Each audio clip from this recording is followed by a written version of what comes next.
Melody. Welcome to the program. Thank you. How did you get into theater? Well, when I was a little girl, I've always liked performing and singing, and when I got into school, a teacher approached me, I think about 6th grade, and said I had a good speaking voice and wanted to know if I wanted to take speech. And then what I thought was speech would be like speech and debate, which it kind of was, but it was more just building your confidence in public speaking. And she gave me a monologue to memorize and took me to a competition, and before I knew it, I won 3rd in state, 6th grade with the monologue. And I was like, oh, this is acting, this is fantastic. And then watching movies and stuff, I always thought, ooh, I want to be an astronaut. Ooh, I want to be that. I want to be a doctor. I want to be a lawyer. And then I realized, wait a minute, if I'm an actor, I can do anything, you know? So I was like, duh, ding, ding, ding. Yeah. So what's the first play you ever did? Oh, it was probably in school. I think we did Dracula on stage. That was when I learned makeup. Makeup and acting to me. So you got into makeup first? Yeah. Okay. Yeah, I got into makeup first, and when I saw my makeup in the local paper, you know, I was like, I did that beard on that kid. Right. You know, it was, pretty exciting. And then we would do those little concerts / skit things in school. I'm trying to think the first play. There's been so many. I'm guessing. First that comes to mind. It would be the first, yeah. Little Shop of Horrors, probably. Little Shop of Horrors? Uh-huh. In the school? In the school, yeah, we did that. And we actually fabricated our own Audrey. It was, it was huge. It was fun. And then from there I went to college and really got into it. So what did you major in college? I majored in theater arts. Really? Yeah. Okay. I went to Sam Houston. Okay. Did you? I didn't finish. Had to join the real world and get a job. Okay. But I went as long as I could and really had a lot of fun. I was exposed to a lot of different theater. I didn't grow up doing community theater, things like that. You know, if I could do it at school, take the late bus home, that kind of thing. So really neat to do different things and to be exposed to different kinds of theater. That's when I really learned about Shakespeare, and we did weird things like Charles Durang and all that stuff. So it was a very wide spectrum of things and lots of different kinds of people that I'd never met before. So. Yeah, well, theater does have to. And I just fell in love. It was like, this is fantastic. It's like all the lost souls have found their place in the stage. So what do you do in real life? Well, I am a mom. First and foremost, yes. I have 2 boys that are also in theater, of course. That are also in theater. And right now I work for the Conroe Independent School District. I work one-on-one with a girl that has cerebral palsy in a wheelchair, and she types with her eyes. It's really cool. And she goes to all regular classes in junior high, and I'm her aide. And it's wonderful because I get to, it's sort of like, to me, like having a part-time job, because, I'm married, my husband works very hard and it's wonderful, but this way I can, contribute to the income of the house and still be with the kids. Sure. Would not have to hire babysitters or anything, so that's what I like to do, so. And then, other than that, I'm just, besides a mom, I'm an actor. That's just. So what was the first show you ever did here at the Crighton? First show I ever did at the Crighton was called The Uninvited, which is really weird because that's the last show the players did here was the. That's your first show here? That was my first show. No way! Here. No way! 15 or 16 years ago. Okay. Oh, yeah, a long time ago. You're talking about they redid it. Okay, you're talking about the original. The original one they did. They've done it twice. That's about right. 15 or 16 years ago. That's the original. Yeah, it was like 94, maybe. Okay. And Grace Thompson. So she directed it? She directed again? It. And yeah, she directed it twice. Okay. And I actually came and saw the last one because I knew it was the last one they did. And it was the one I originally did. It was kind of a very cathartic moment. I thought, even though I have issues, I've got to go just see that last performance. And Grace, and I love her. So, that was my first. I was the Irish maid, complete with Irish accent. That's pigeonholed me around here because it's like I want a bigger role, but they'll say, "Oh, but she can do an Irish accent. No one else can do a real accent." So then I ended up playing the Irish maid. Isn't that wild?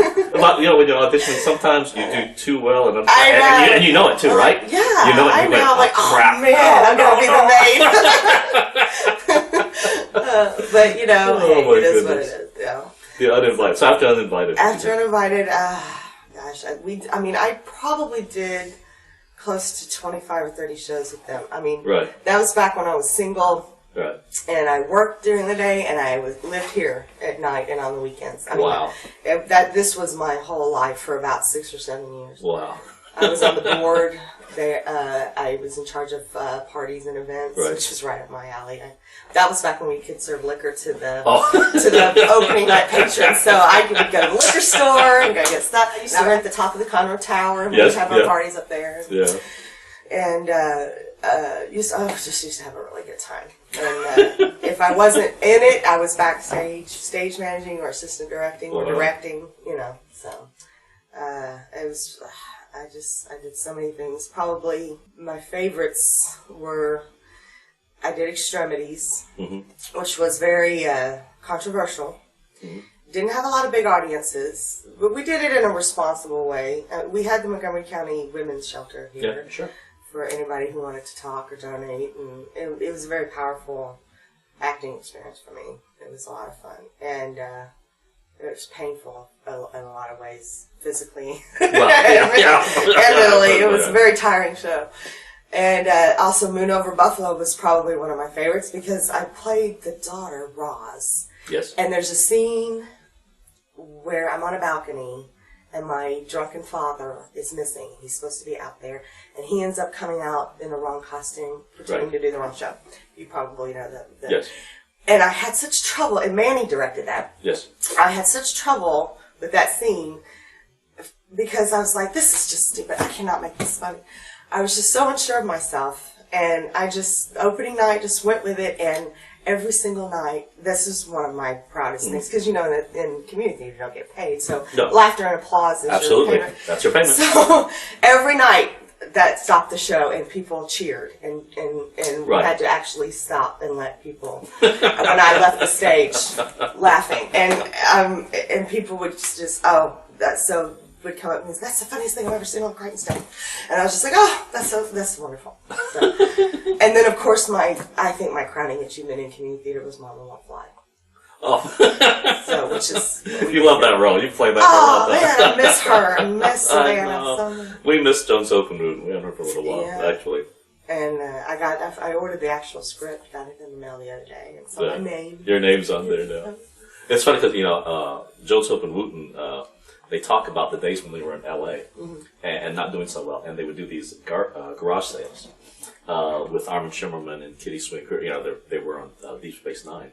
And I think Armin was the head of probably the Actors Guild for a while. But they always said that Armin always did better because he would pick out the best spot for the garage sale and always do well. But when I talked to Armin, he said that, no, Jones Hope and Wooten would do the dumpster diving, and they always made more money than everyone else. I miss them. Yeah, we miss them a lot. So. They were wonderful. It was a treat, it was a treat. Let's talk about acting, because I know actors sometimes like to do things that aren't necessarily popular with audiences. But it gives, I'm big about that. Yeah, we can talk about that sometime, because right now we're doing the Miracle Worker. Because it's not like it's some big controversial show. This is a classic. It's a classic. And it's an inspiration, an inspirational story. And actually my student that I work with at school needed a hero last year to do a biography on. And I'm like, well, Helen Keller, hello. Yeah. And I read more about her that I didn't know before, and it surprises me that just because it's a drama doesn't mean it's less entertaining. I mean, yeah, but that's not. Again, I think you think about it from an actor's point of view, but when we think about it from a marketing point of view, I know that's the trouble with community theater. It really is. That's one of the things I've fought for shows. I was the first one to bring Shakespeare to the Crighton. Okay. I fought for that for almost 2 years before they finally agreed to it. But it had to be a modified version. It wasn't his language. I had to agree. You mean to make modern English? A modern language interpretation of it. And I was just like, no! But I went with it just to get it here. Right. And then when I took over and directed the next couple, I was able to, because I proved that people will come and see that stuff. I mean, I did all the editing on, I think we did 4 or 5 Shakespeare's, and I had to edit them because they're 4 hours long. long. I mean, and luckily I can understand it enough to go in and edit it down for Conroe audiences and just audiences in general. Unless you're a Shakespeare fan, you're not going to sit for 4 hours and watch it. But it has always confused me. I realize that with community theater, you have to make money. You know, well, every business has to make money, and in order to do the next show, you've got to make money on the last show, and it's just a snowball effect. And it's always amazed me that people aren't as, I guess they're reluctant to go see something that's not funny or. I know that's not, we difference with Irish theater or European in general and American theater, and she would say Irish don't get us. So what do you mean they don't get us? It says. And I know what it is. We're about entertainment. Yeah. Okay? Right or wrong, we're about entertainment. Yeah. Whatever that perceived entertainment is. Right. And they're more into issues. Not always, but they're more into issues or like the girl with the dragon tattoo kind of thing. It's a pretty intense fight. But there are issues that are dealt with too. That's more their style. Not stereotypical, of course. And so if something is not perceived as entertainment, and we're big sports fans here in Texas, so if it's not sports, which is perceived as entertainment, you have a harder time. You have a hard time with it. And right or wrong, it doesn't mean that it's right. It's the reality. And it's like, well, how do we deal with that? Well, that's the thing. I think that over the past few decades, the society has been force-fed this flashy entertainment all the time. Exactly. And so people don't think about maybe more cerebral things, or even books are being just like thrown onto audio and. Right. Nobody even reads a lot anymore, and it's not our fault. I think that's what just these big conglomerates that own the entertainment businesses. Yep. I mean, NBC owns Walt Disney, and Walt Disney owns Marvel. I mean, they're all one big. Even the news divisions are entertainment divisions. Yes, and the reason they're like that is because they're on 24 hours a day. You've got to fill up all that time with just drivel a lot of time. So it's hard, and because we have the same thing, just in general.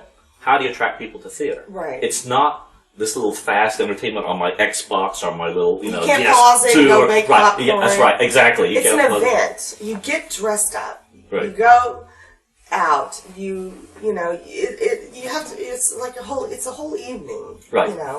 People don't slow down enough to do that kind of stuff anymore either. They're watching on their You're on the phones all the time. iPads while they're on the phone and watching a movie and typing in. Probably to the device. Probably sucking the sex drive. We are addicted to these devices. Yes, I'm almost as bad as I catch myself doing this bit. Well, it's terrible. It might cure the population problem. No, but it's part of it. So we're expecting to be force-fed this entertainment. So when it comes time for, say, imagination, right. My kids have the greatest imaginations. Yes, but they're actors, though. Right, they've come from an acting family. But they also use the computer and the Xbox. But they have. My house is overrun with costumes. Anything that would be costume. Sure. They play in costumes all the time, which is excellent. Yeah. It drives my husband crazy, but I love it. Some of the best I think we've seen in the neighborhood is when we had light come through. And the power went out. Yes. And people were forced to interact with each other. We had to go live with my brother for 8 days because he had power. Right. There was one little section of West Houston that had power, and that was his house. So we all conversed, and we had so much fun. Absolutely. We just sat around and talked and made margaritas, and the kids played. Conversation. Yeah. What was that?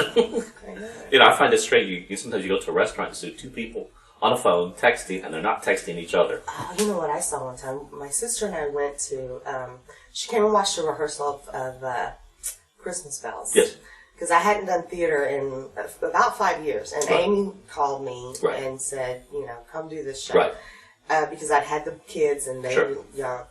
And we were out here TGI Fridays because we just wanted to go, it's late. And we're in the bar area having dinner. And I'm looking around at all these beautiful women. Yeah. Drinking and talking, and all the men were at the bar watching 2 guys play Marvel versus DC Universe or whatever. And I'm like, all these these women, they can't even get their attention. All these guys they're screaming at a video game. Right. It was very sad looking. It was very sad. Look at that. I realize that women don't stand a chance. When you go to a restaurant now, what's at a restaurant? You've got all these TV screens. Yeah. Sports, sometimes news, all these different things going on. Even like my husband is in a band. They play 4 or 5 times a month in the area.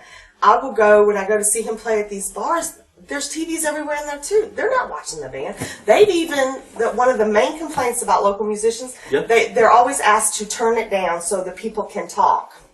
It's like, why are you hiring us? Why did you even come to the place to listen to the band? It drives me crazy. And it drives me crazy. It's like, if you want to talk, go somewhere else. This is to listen to local live music and have fun. Incredible. Theater. When I sit in the light booth a lot, and I see all these phones and iPads light up. And you've already just said the announcement, please turn off your phones and cell phones, iPads, any kind of electronic device. You will not die if you turn it off for a couple hours. And you see all these things light up. It's like a Christmas tree. I know. It's incredible. Yeah. Just incredible. And it's distracting for the actor. It's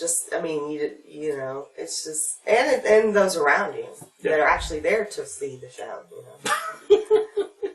We can't do one thing. We have to be multitasking. Yeah. We need to slow down. I think, and I think that's something that other countries know how to do. Yeah.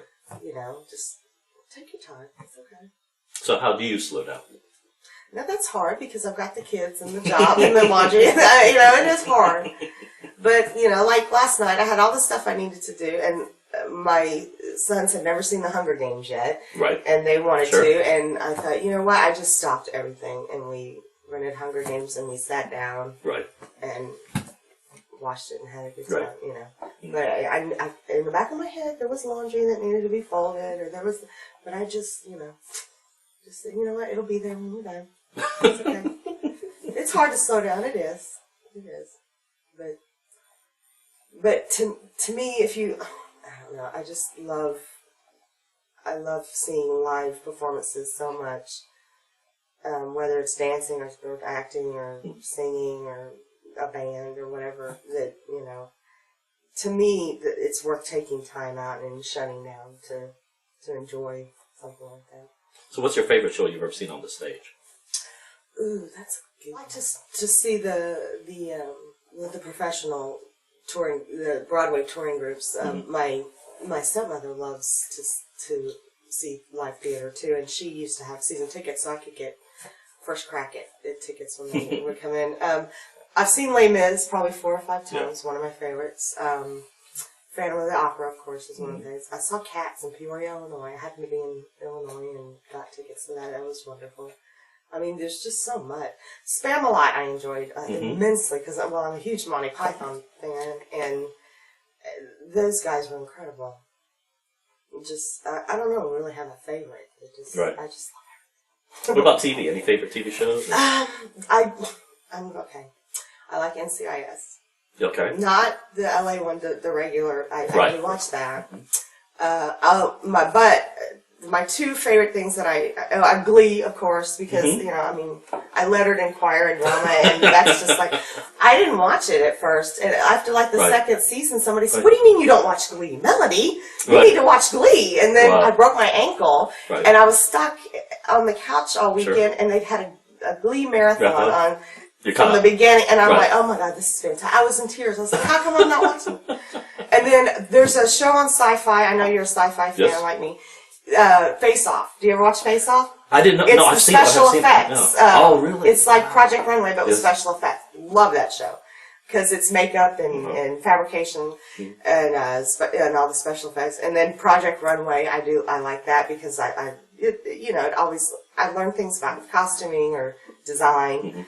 And those two, if you call them reality shows, they're reality shows, but they're to me they're educational reality shows because that's where my interests lie, and that's what I'm learning about different ideas. Then I saw on Sci-Fi there's one that's going to start called Hot Set, where they have to build a set for design and build a set like in a certain time. Yeah, and limits, of course, probably limits. Yeah, I want to see that one too because I love set design too.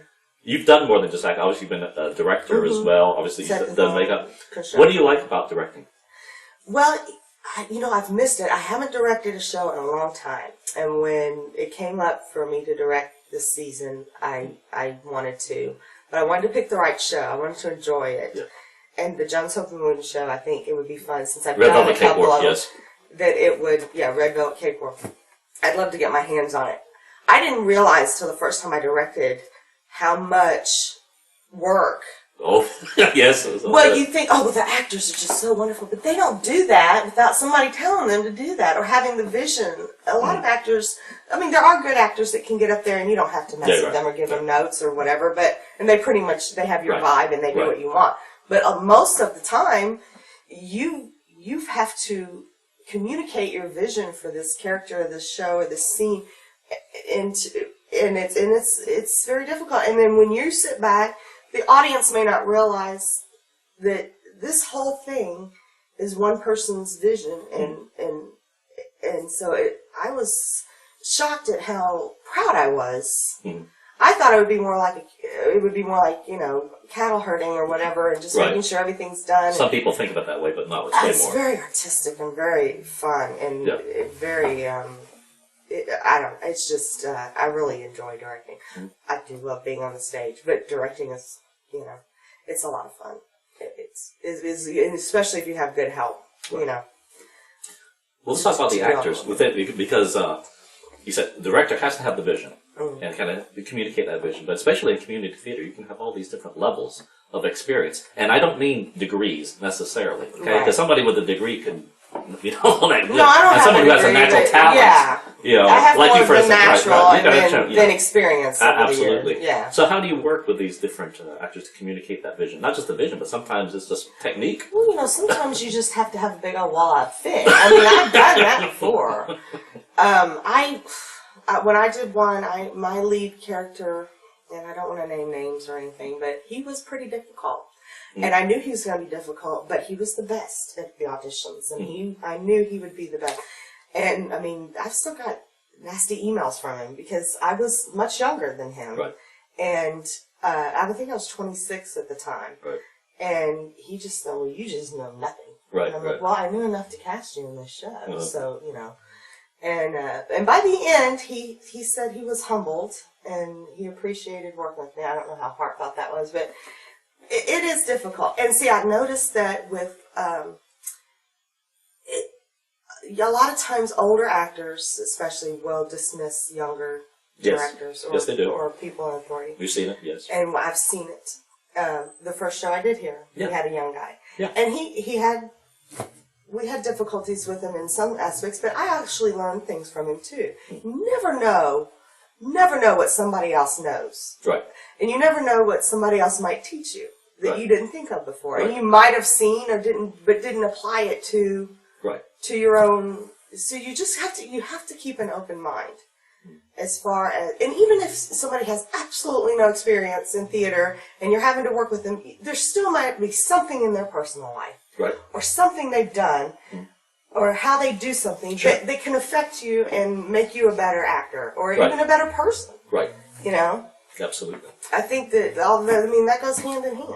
Yeah, acting classes are great, but at the end of the day, I think the best acting experience and environment for learning is on that stage. And interacting with other humans. Exactly. Yes. Real people, right? Yes. Because you can learn a lot from observing people. Sometimes the right things, sometimes the wrong things, right? Like I'm sitting in a class. It's so funny. I'm sitting in a class with one of my students, and this teacher's voice is very annoying.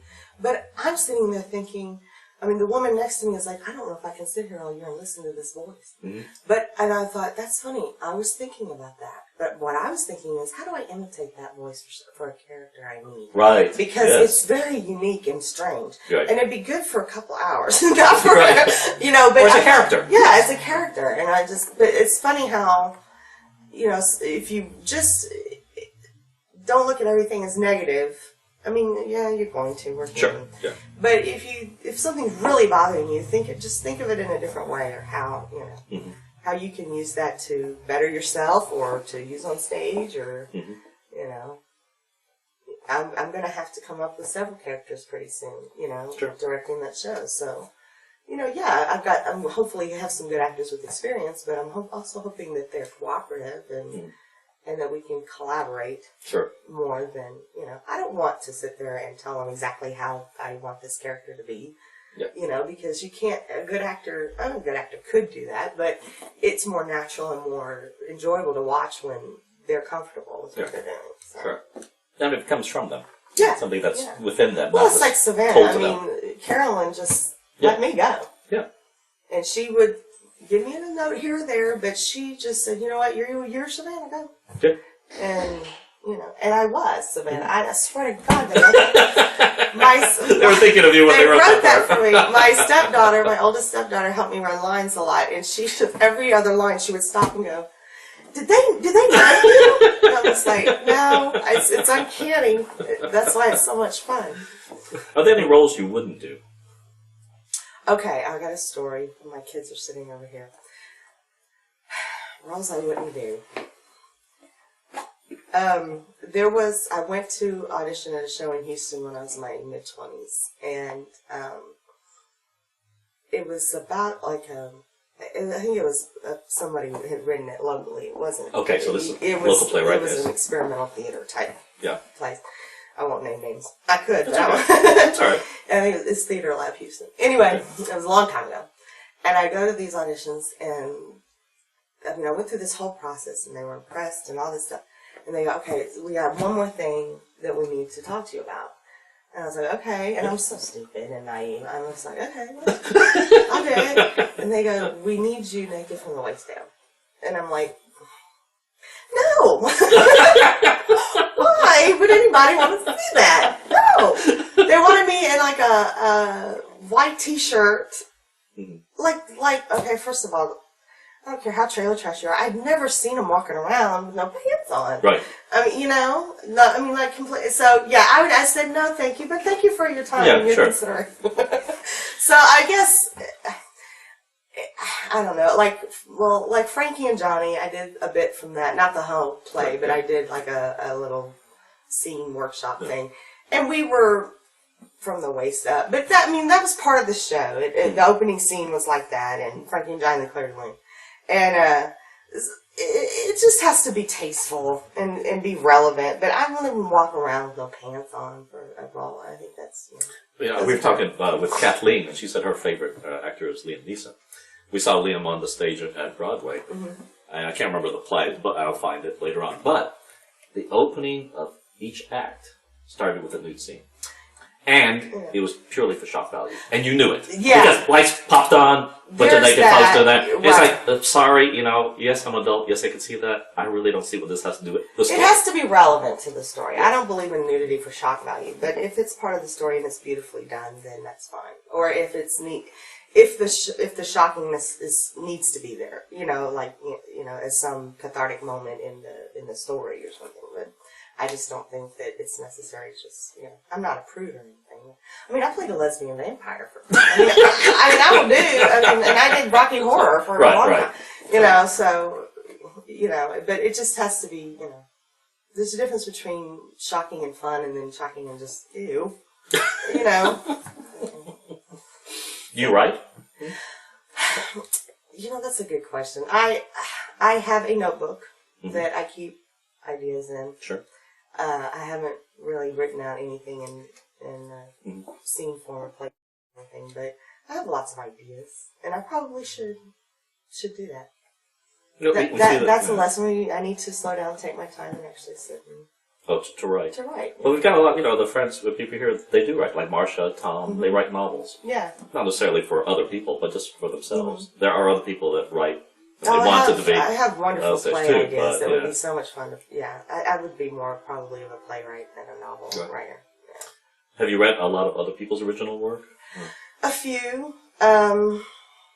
It's been a long time since I did a couple of... there was a couple of groups years ago that needed actors to do just scene readings or table readings for other writers. It was more of a writers' club, but they wanted actors. So I did stuff like that. But it's probably an area that I could probably spend more time supporting local writers and stuff like that. I already support local actors and musicians. So there's other writers on there and sing and everything. What's the biggest mistake you think that the first-time writers make?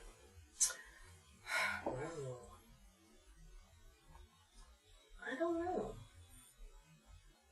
As in when you see when you read it, you've obviously done some of these plays with the original. Yeah, I mean, and it may not just be first-time writers. It may just be Okay, a writing right. style that I Yes. don't care for. I think that if it gets, and there's a lot of shows that we do, and everybody does that have, Right.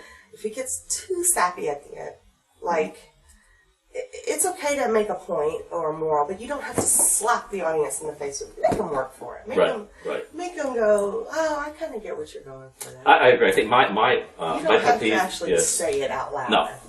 my pet peeve is exposition. Yeah. Not that you don't have to have it. Right. It's that a lot of times I think first-time writers, or even more experienced writers, think like that explain everything. Yeah, No. we're not stupid. No, we're not stupid. Let us hint at it.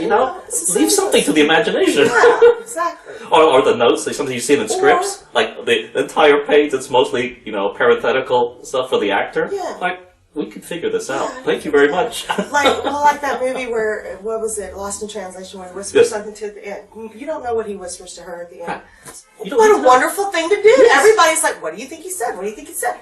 That's the kind of thing where maybe as a writer, I had my own point to make here, but I left it up to you to decide what the real point is. If to apply it. It's just like my son Ian's into Dorian Gray right now, the picture of Dorian Gray, and he's reading it and watching the movies, and he's finally starting to talk about, besides the acting part, which he loves so much, and the makeup and the costume, he's finally getting the whole point and the moral issue of the entire story is that when you're given a gift, what do you do with it? Yes.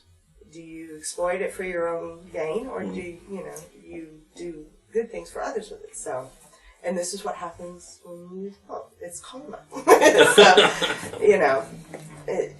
I just think and Oscar Wilde was he did that. He was very good at that because he didn't say this was the wrong thing to do. He just showed you the story, and then you could talk about it. You figure it out. Yeah. Yes.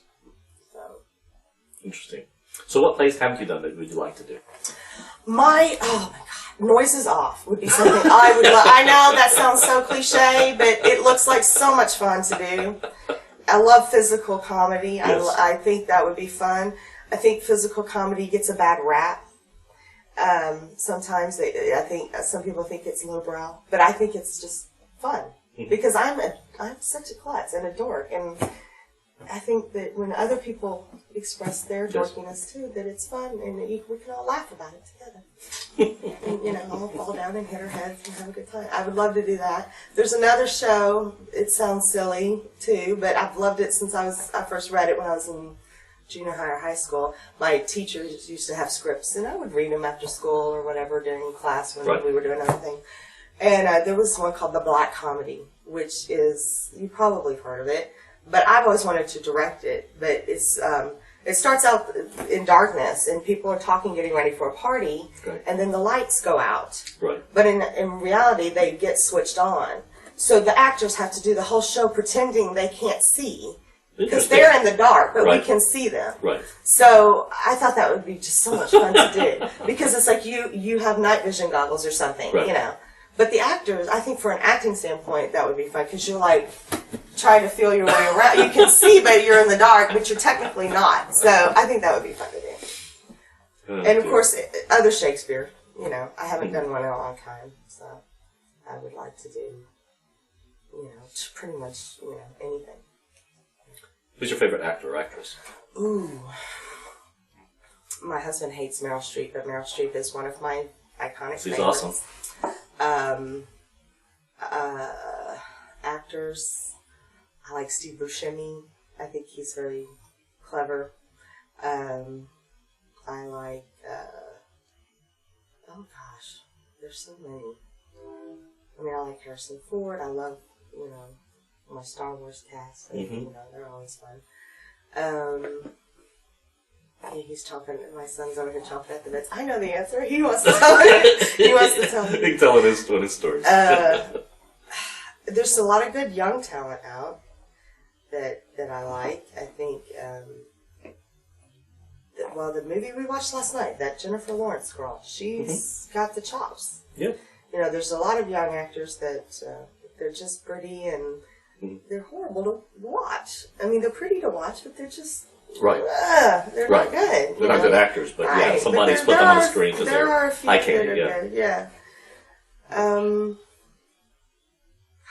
Well, let's talk about that. Hunger Games. Okay. What did you think of Hunger Games? Well, see, I hadn't read the book. Neither did I. You know, it's bad. But when we were talking about reality shows, this is what I'm talking about. This is the future. Honestly, whoever is it Suzanne Collins that wrote this, she's there's a show right now called The Escape. Where they lock people up and that's right. You watch them try to get out. Oh my God, how disgusting is that? I'm serious. But it's you know, it's awful that that's entertainment and that's what the people are being fed, and you know. Well, reality TV, it's cheap. Yeah, you know it. Yeah. Nobody has to write a script. Right? They just start filming. Okay, you got to pay an editor to edit out a lot of boring stuff, but it's cheap, and there's so many of these things out there. I know, it's really sad. Yeah, because unfortunately, they say good writing, you know, and rewrites, it's expensive, and so they. But I do. I mean, I appreciate. Oh wait, going back. I appreciate good writing. Like The Big Bang Theory. That's one of the shows. Even getting back to that. It's funny. It's intelligent. Yes. They don't explain themselves all the time, but they don't have to because you know you get it, and so I mean. I try to watch some TV just to support these good shows that are on, because there's so much other crap on. Yeah, hundreds of channels. But even like animation, there's some good stuff. You know, yes. We Love Fanboy and Chum Chum, and you know, I mean, there's some very witty, intelligent, you know, children's shows on too. So, and the Wiggles were genius. I mean, we were just talking about them in the car. That my kids just.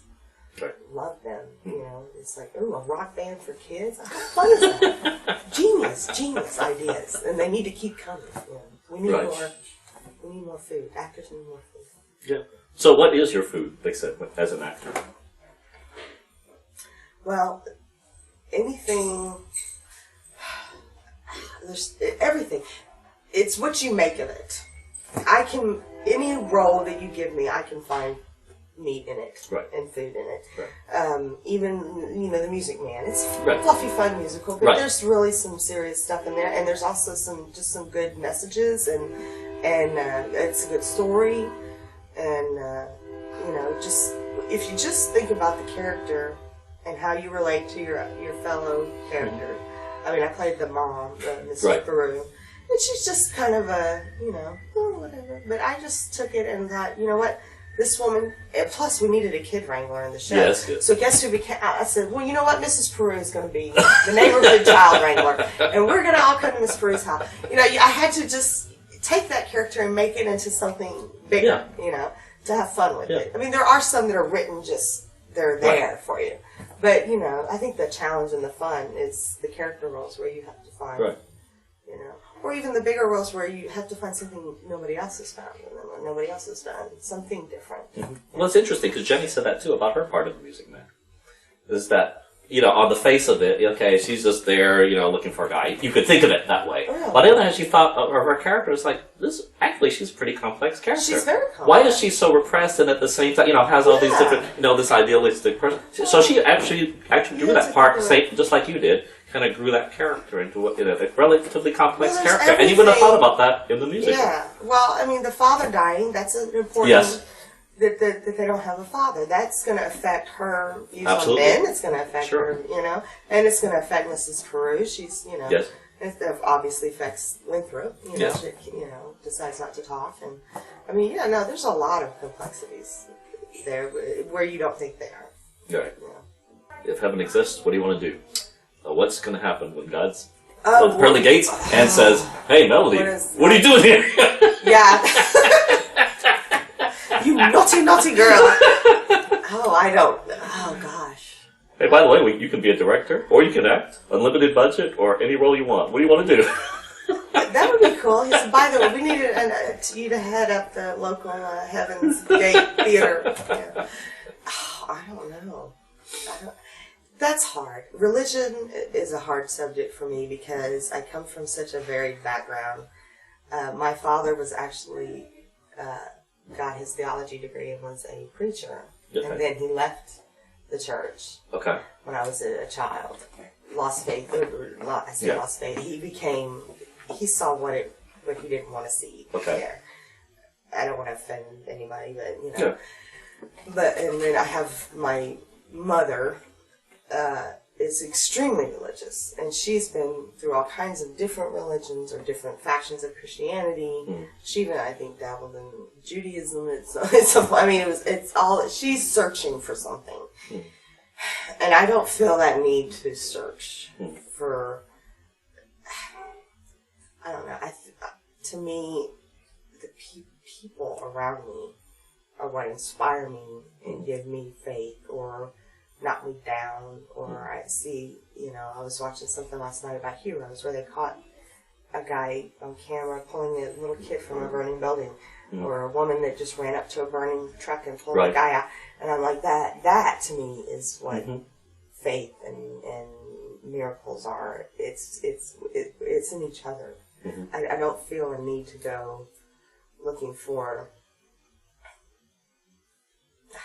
a higher being. I think that... You think it's already here? I think it's here among us. I think that if you're a good person and you accept differences in others, and even though you wouldn't maybe do those things, what business is it of yours? If they're a good person, it doesn't matter. I mean... Well, do you believe in karma? Yeah, I think so. I don't know, because you know that saying, it could be worse.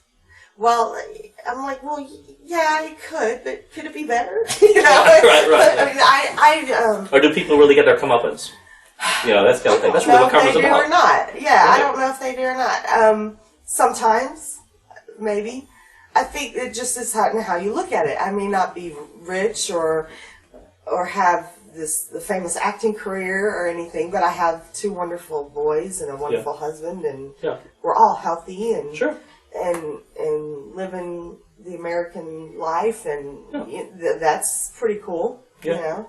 And I think that comes from being a responsible citizen for, you know, the golden rule: treat others as you want to be treated, and work hard and play hard. You know?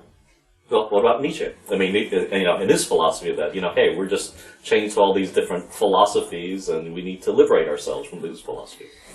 How's that? You mean like chaos? No, not the chaos. Well, I mean, his philosophy, you know, was more about, you know, that I think, I'm putting words in his mouth. It's been a while since the philosophy, but you know that we've chained ourselves to these philosophies, religions. You know, and we need to free ourselves from that. That's not what I believe, but I understand where he's coming from, because sometimes you can feel that way. Sometimes. You know. I had a friend tell me one time that he thinks of God as a parent, where he's there to guide you, but you need to do things too. You need to live your life and make your decisions. I can't, you know, I get irritated when they're like, well, we just left it up to God. Well, no, you need to go take care of it. You know, you can't just, you know, we have no money, but God will provide. Well, no, go get a job. You know, I mean, come on. I have issues with that. However, there's been times when I thought my father was about to die. You know, he had a heart attack, or somebody was in a horrible accident. And my human nature, or maybe my Southern Baptist past, brought me to my knees praying, God, please let them be okay. Or please don't do this to me. So, I'm kind of a hypocrite, I guess. No, I don't know that. I mean, do they... I don't believe in the institution of church or organized religion. Yeah. But you obviously have some faith in whatever you want to call it. But if I can't fix it, and no human on earth I know can fix it, then my instinct is to go, please, somebody out there, please fix this. Well, it's interesting. You know, they did was it Oprah? I can't remember who did it. There was a survey of people who prayed. And I'm not talking any particular god or anything like that one. And for some reason, they were able to detect a connection. Just pray. Maybe they got better or whatever. I've had friends who have said they've had these experiences where they knew about a friend or something like that was in need. Whatever, you know, sick, whatever. And in their mind, they just try to be with them, pray, whatever you want to call it. and they could sense that. Almost But like, yeah, like a... It's a non-physical connection between us. Whether that thread is the force, right, prayer, force, whatever that is, there seems to be something that we can explain. I think that certain mediums are probably absolutely in tune to dead people. I think that energy is all around us. Sure. And in cosmic weird ways. That we wouldn't always understand. For instance, you can't explain. I'm really into like ghost stories, I love or like these haunted. Exactly. Yeah. Oh, I love that. Okay. Yeah. And it's not. I've never done it. I've never done it. But the odd thing is, I don't know if it's really real what they're doing, but some of it could be hoaxes. But you know what? I'm of the opinion that we don't know everything. Right. Okay. If we know, it's a complete. It's too arrogant to believe that we understand everything. Mm-hmm. I mean, you look at it now. You know, we've got was it Voyager or whatever that's going out into the cosmos, and you ask the scientists what's going to happen. Says we don't know. Yeah. It's a learning experience every day. The further it goes, it sends back data. We learn new things about the engine. 6 months just to get to Mars. I mean, and there's this vastness out there. I mean, it's just unfathomable, really. Yeah, it's almost scary in a way. It's amazing, So I'm at least open up to think that there is something else out there that we don't necessarily understand. Whether it's our own energies, or, absolutely. I mean, obviously, there's something cosmic going on because you've got your moon and your tides connected, and you could say it's all scientific, which it is, but I think there's a lot of strangeness in science that you don't always understand. I was like, that's fine that the moon, but why? Yes. How did it happen? Yeah. So there's always unanswered questions. I mean, what's the meaning of life, right? I mean, that always comes up every now and then, right? Right. Just when you think you've got it. It's all those questions. Just as things you think you've got it, and you go like, no, I don't have it. Nobody's ever going to understand. I don't have it. I gotta restudy it. My philosophy is you just try to have fun while you're here on Earth. Mm-hmm. Be nice, have a good time, work hard, play hard, love each other. It sounds very hippie, PC, but Hey, do what you love to do, because I think if you do what you love, then that affects those around you. You're not a child of the 70s, were you? I was, yeah. I wasn't going to say my age. That's all right. Well, we can edit that out. It's no big deal. But it's interesting. We were actually talking to Dennis O'Connor, and he grew up basically in communes in the 70s and stuff. He went through complete changes. Dennis and I have done a lot of check his interviews online. I was like, oh my goodness, he went through all these, things, transformations. Oh, no, he did the whole commune and hitchhiking across America. Exactly, the whole bit, yeah. Getting rounded up in the paddy wagon. I mean, he's got good stories. I've done several shows with Dennis in the past. He's one of my favorites. Yeah, he's awesome because he's got all these characters that he's been able to observe, and then turn that into a character on stage. That's right. See, I missed a couple.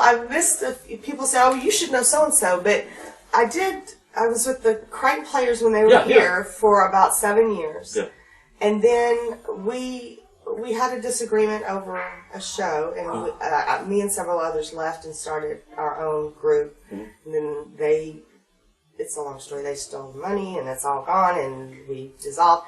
And then that's about the time, actually I was pregnant with Ian and I just got married when I left the players with these other people. And so I didn't go back. And I had the baby, and then I had another baby. And so I didn't do... Keeps busy. For about 5 years, I didn't do any acting because I was just concentrating on raising the kids. And then Amy called. And then... See, because I said goodbye to the Crighton. I have a favorite dressing room upstairs. Yes. On stage right side upstairs. That's my favorite. Every show I've ever been in, except for Mom Won't Fly. Right. Because logistically, that would have been a nightmare. You need to be downstairs, yes. That's the only show I've never been... And I've done probably 30 shows up here, and I've always been in that dressing room. It was like a good luck charm. I even went up there and cried in there and said goodbye. Wow. And then Amy called one afternoon, and I was like, it was like this magical, the forces all came together. Yes, absolutely. The force was there. Because she said, I was just sitting there thinking and crying that morning. Not crying like having a breakdown, but just reminiscing. And I love my kids, but they're getting a little older, and I haven't acted in so long. I really want to act and get my hands on something. And then I swear that afternoon, Amy called. And I was like, and she's like, there's a new group and they're in the Crighton. I'm like, no, I'm there. And it was hard because I think Robin was 3 and Ian was 5.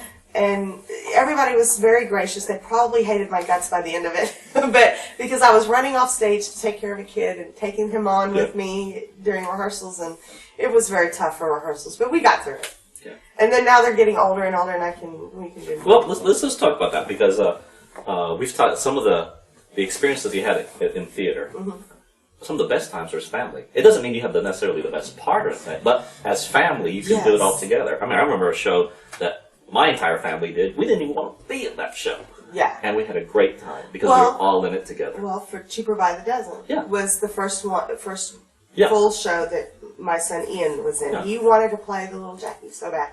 And I knew he was probably a little young, but he's good. Yeah. And so I said, well, just go to the auditions. And the first night we were there, he was completely overlooked. You could tell. I mean, you could get that sense in it. Well, there were a lot of people there. There were a lot of people there. They were around the corner. And they were more looking at older kids, and they're like, oh, yeah, okay. They really weren't listening to him. And he picked up on that, not me. Right. I didn't want to make this a stressful experience for him. This is his first audition.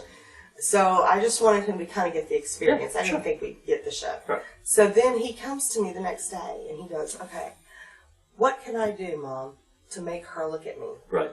Yeah. This is what he asked me. And I said, oh, interesting. He goes, should I wear something? I said, that's a good idea. So he goes and gets his little gray pinstripe suit and his little racing cap. Mm-hmm. And he comes up here, and it's like, oh, where did that kid come from?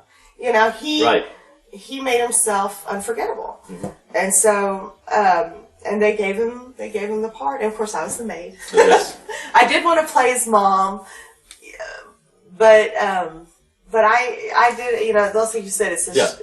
I didn't necessarily want that role, but I had fun. Right. And the fact that I was in the show with my son, and the fact that I could be backstage with him and not be a stage mom. Right. I had a loophole. I was an actor. Right. So I could keep an eye on him and kind of keep an eye on the other kids, and we had a lot of fun doing that show. It was a lot of fun. Yeah. And then, of course, Music Man was just amazing because I had both my sons in it, and then Bravo Company. I always end up in the show. You're in the show. Yeah, I know. I come to the show sometimes, take pictures, and say, "What's Billy doing in this show? About it's crazy. What are you doing in this show?" The first one we did, the first year was planned. To have an adult as the evil queen to kind of be an anchor for the children.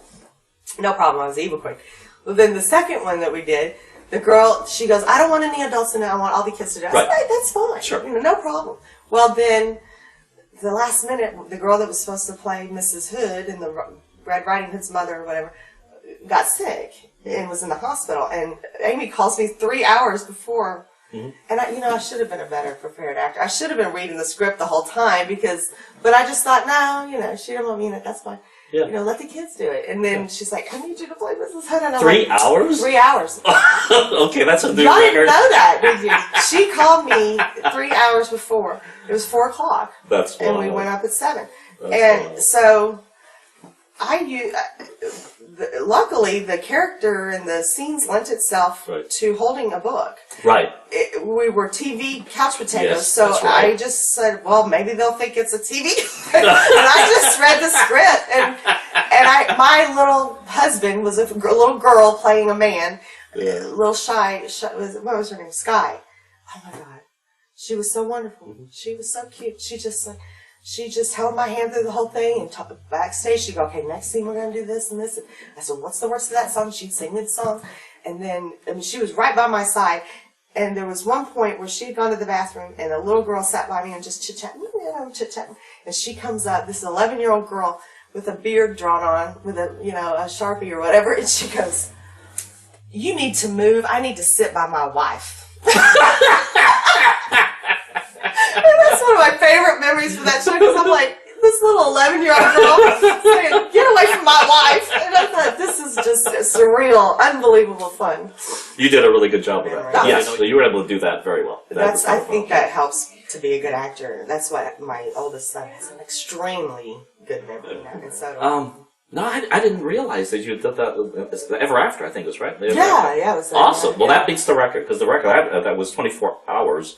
Well, Carolyn had 96. She had to take Yvonne's place because she lost her voice, and she had to learn all those lines. But she wasn't even part of the production. Yeah. It was 24 hours, but then it was a smaller part for a Carol Burnett show when Tom and Amy couldn't go on.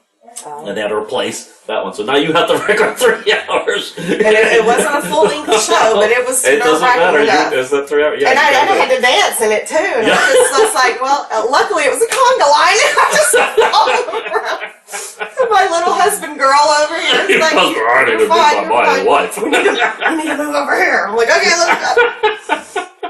And she took care of the props that I was supposed to originally. Right, so she knew. She would grab the popcorn bucket and. Isn't that amazing about kids? They usually know everyone's lines, everyone's blocking, entrances. She just took over and just like, well, I'll help you through this. I'm like, thank you. It was amazing. It was funny.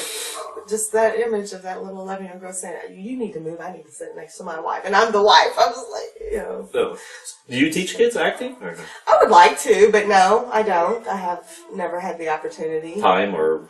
Just the opportunities never come up. That might come up faster than you think. Well, no, I mean, I think it would be fun to do. I used to not like kids or children's theater until I had my own, and then I'm like, there's a reason for this. Yes. Then I thought, well, duh, why don't you like it? You were a kid once. Right. But see, I didn't have that. I didn't have I think I went for a little while to a performing arts studio.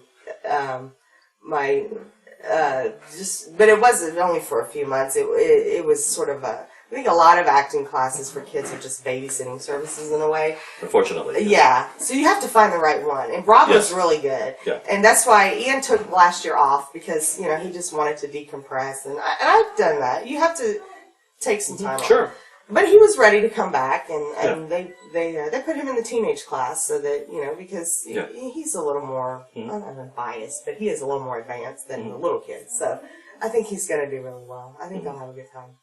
And I think now that I realize, in doing those little Bravo shows with the kids, I'm just like, these kids are pretty cool. Most of them are, and they know more than I thought. You just dismiss children like they're nothing, but they can surprise you. Actually, people. They can do some really incredible work. And I learned things from them. Like I said, you never know where you might learn something. Special observation is wonderful. You kind of observe and you go, I could use that. I could use that.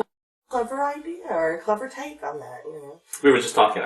It's come up several times. The Boys Next Door, which is mentally challenged. Yeah, the group home. So a lot of these actors have to play childlike type characters without being caricatures, and without making fun of them. Yeah, just and it's tough, right? Yeah, it's the Red Velvet Cake is redneck. Right, it lends itself to caricature rednecks. Right, but there are.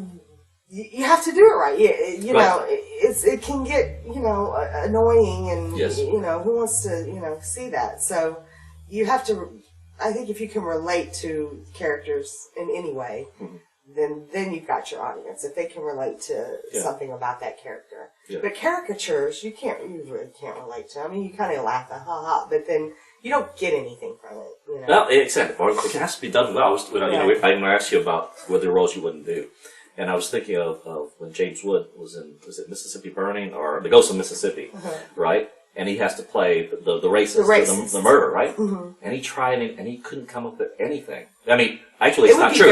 Actually, to do that. He couldn't do it because he knew what it would take. Right. So he played it as a caricature. And I guess the real Byron De La Beckwith came up to him and said, what a wonderful job he did and stuff like that. And this guy's like, I played you, as a character because you are so disgusting. Being. I don't want to touch you. That's right. Yeah, and no, there are others that, they say you have to make it part of you, and that if you they'll feel completely disgusting by the end of the day. You haven't really played a part. Right. But that's a different, point of view. Well, Matthew McConaughey talked about that in Time to Kill, where he had to play the lawyer and had to ask the question, would we be here on trial if this was a white girl? And that disturbed him so bad that he had to say that he actually walked off the set into a field. Yes. And just worked himself up about it, and then just came back in and did it in one take. Because he didn't want to have to do it again. He didn't want to say it again, and he knew that it was the most powerful moment in the show. That was the question. Yeah. That was the actual reason.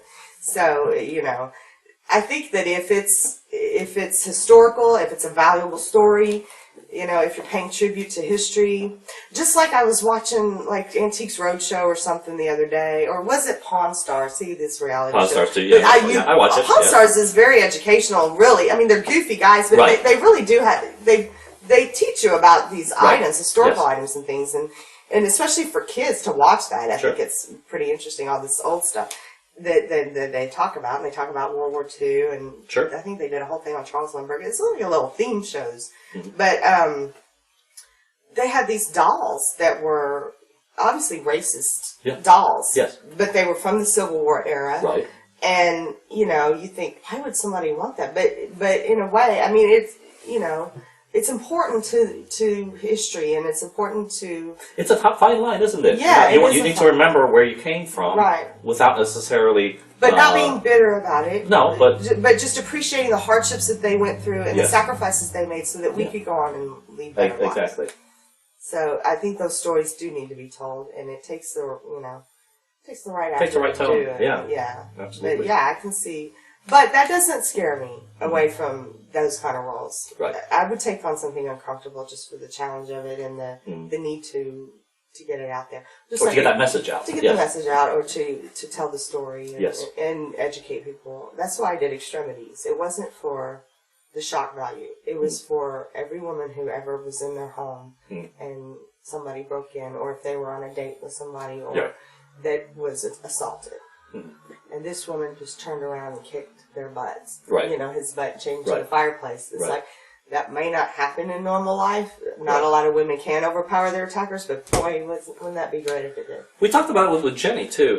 She's going to Broadway, but the part of that we were talking about, are there roles, stereotypical roles of women or stuff that she liked, again, that she wouldn't necessarily take. But she was talking about really back to the message. Back to the message is that if you get past maybe particular objections to the role, if you think about what the message is and you agree with that message, then yes, Yeah. then you can say yes. That's I agree with another that. writing problem I have. It's Yes. like the whole hooker with the heart of gold story. I'm sick of that story. She There was have one to be year a that's all hooker? films were, right? Yeah, Remember Pretty one year? Woman and Aphrodite, whatever. One year it was all like All everyone played hookers. Every everybody's leading nominated actress. for Academy Award for playing a hooker, and I was like, seriously. Who wrote this? A guy? Yeah, Make her in a bakery or a donut shop. If you want to make her a little oppressed, you shouldn't have to be a hooker. Okay, right. Make her a waitress. Right. That's make her more, believable. That's the women's roles and men's roles. Yeah, there's always, that's something I appreciate about Jones, Hope, and Wooten. I wish there were more writing teams like that out there. Right. They do lend themselves to older women and Yes. their plights and their complaints and Yes. their funny stories and their moments together, and how strong the woman is in the family. Right. You look at Which is a truth. yeah, actually, it is, especially in many in the stories South. on many yeah, levels, right? Yeah, in the South. They're the not woman- necessarily highlighted, but yeah. Right, and I think that I think women like that need their stories told, Absolutely. because they work and work and work with maybe a little complaint, but Right. they do everything for everybody else, Right. and nobody listens to what they say. So I think that that those are good stories to tell, and to do it with humor, but Yeah. also with compassion. And there needs to be more roles, not just so that us older actors can have something to do, Yeah. but to actually, these stories are relevant. Right. Well, I take heart in the fact that there are plenty of older actors that are working. I mean, Yeah. Ernest Borgnine worked till he was like 90 Well, I like something. that. I And the still see men- other actors, they started their film Yeah. careers or TV careers at 60, 70, Yeah. male or female. And I Yeah. think that's great. Yeah. That gives hope to the rest There's of us. more men like that than women, but True. But I think if we get more writers, telling stories of, not just youth. Right. But they have a Everybody connection, has right? lives, Because we yeah. love stories. Everybody has conflict and Right. and stuff in their lives throughout, all ages. Good. Well, thanks for being with us. Well, I We'll appreciate it. have to talk again sometime. Yeah, absolutely. I enjoyed it.